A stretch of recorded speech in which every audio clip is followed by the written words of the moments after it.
உன் மனைவியிடம் சென்று நான் வெளியே சென்று வருகிறேன் என்று கூறிவிட்டு வா. சரண்யம்மா, வெளியில போயிட்டு வந்துடுறேன். ஆமா, எப்ப பார்த்தாலும் இப்படி ஊர் சுத்திட்டே வாங்க. நான் காலையில இருந்து வீட்டுல எல்லா வேலையும் பார்த்து கஷ்டப்பட்டு உட்காந்துருக்கேன். எப்ப பார்த்தாலும் இதே வேலையா போச்சு உங்களுக்கு. காலங்காலத்துல டென்ஷன் பண்ணாதீங்க, போவாங்கிட்டு. கடவுளே, வெளியில போறேன்னு சொன்னா திட்டுறா கடவுளே. நான் வெளியே செல்லவில்லை, இன்று முழுவதும் வீட்டிலேயே இருக்கிறேன் என்று சொல்லிவிட்டு வா. அம்மா, இன்னைக்கு நான் வெளியில எங்கேயும் போல, இங்கேயே இருக்கிறேன். வீட்லயே இருங்க. எப்ப பார்த்தாலும் வீட்டுல இருந்தீங்கன்னா பணம் என்ன மரத்துல காய்க்குது. குடும்பத்தை பார்க்க வேணாமா? பிள்ளைகளை படிக்க வேணாமா? எப்ப பார்த்தாலும் வீட்டுல உட்காந்துட்டு போங்க முதல்ல அங்கிட்டு. கடவுளே, இப்பவும் திட்டுறா கடவுளே. நீ என்ன செய்ய வேண்டும் என்பதை அவளிடமே கேட்டு அதன்படியே நடந்து கொள். இது நல்லா இருக்கே, இதோ இப்பவே போய் கேட்டு வரேன்.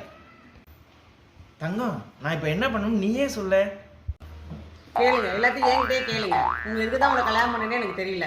கடவுளே, ஏன் இப்படி ஒரு ஆளை எனக்கு கல்யாணம் பண்ணி வச்ச? இப்ப பார்த்தாலும் என்கிட்டயே கேட்டு ஏன் உயிர் எடுக்கிறாரு?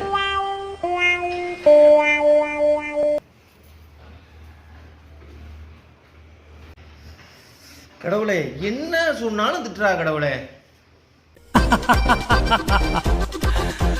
மகனே, எப்படி சூரியன் கிழக்கே தோன்றி மேற்கே மறைவது இயல்போ, அதே போல் கணவனாக வந்துவிட்டால் மனைவியிடம் சிக்கி தவிப்பது இயல்புதான். அது இயற்கை, நம்மளால் மாற்ற இயலாது. அவ்வளவுதான், நம்மள முடிச்சு விட்டீங்க போங்க.